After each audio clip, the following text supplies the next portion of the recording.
الحمد للہ رب العالمین والصلاة والسلام علی نبینا محمد وعلی آلہ وصحبہ اجمعین۔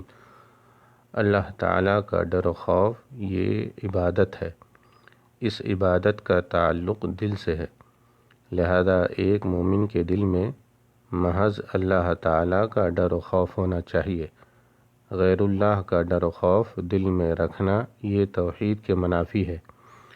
کسی مخلوق سے اس انداز میں ڈرنا کہ وہ دنیا بگاڑ دے گا، یا یہ کہ اگر اس کی تعظیم کی جائے تو آخرت میں کام آئے گا، سفارش کرے گا اور اللہ تعالیٰ کے عذاب کو رفع کر دے گا، اور اگر وہ ناراض ہو جائے تو آخرت میں کام نہ آئے گا، سفارش نہیں کرے گا اور اللہ تعالیٰ کے عذاب کو دور نہیں کرے گا۔ اس قسم کا مخلوق سے ڈر و خوف رکھنا شرک ہے۔ اللہ تعالیٰ کا فرمان ہے، انما ذالکم الشیطان یخوف اولیاءہ فلا تخافوہم وخافون ان کنتم مؤمنین۔ یہ شیطان ہی ہے جو اپنے دوستوں سے ڈراتا ہے، تم ان سے نہ ڈرو اور میرا خوف رکھو اگر تم مومن ہو۔ سورہ آل عمران آیت نمبر 175۔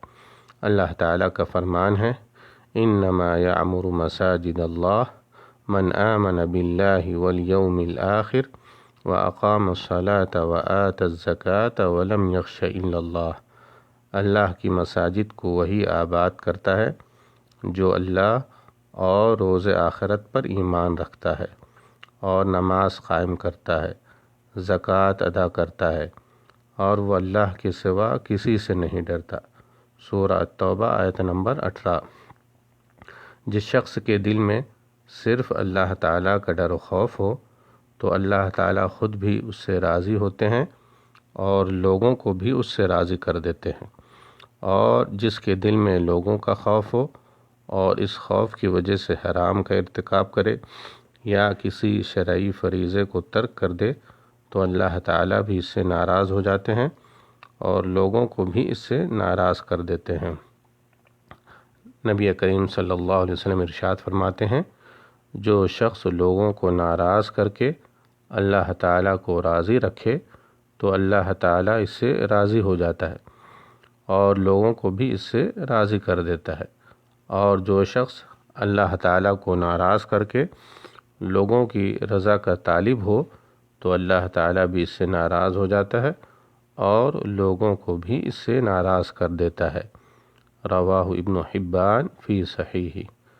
خوف کی ایک قسم طبعی اور فطری خوف ہے، مثلا انسان کا اپنے کسی دشمن یا درندے یا آگ وغیرہ سے ڈرنا، یہ طبعی اور فطری خوف ہے، اس پر کوئی مواخذہ نہیں، کیونکہ یہ خوف عبادت میں داخل نہیں ہے۔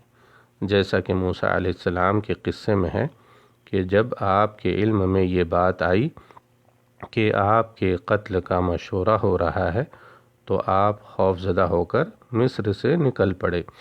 اللہ تعالیٰ کا ارشاد ہے، فَخَرَجَ مِنْهَا خَائِفًا يَتَرَقَّبُ۔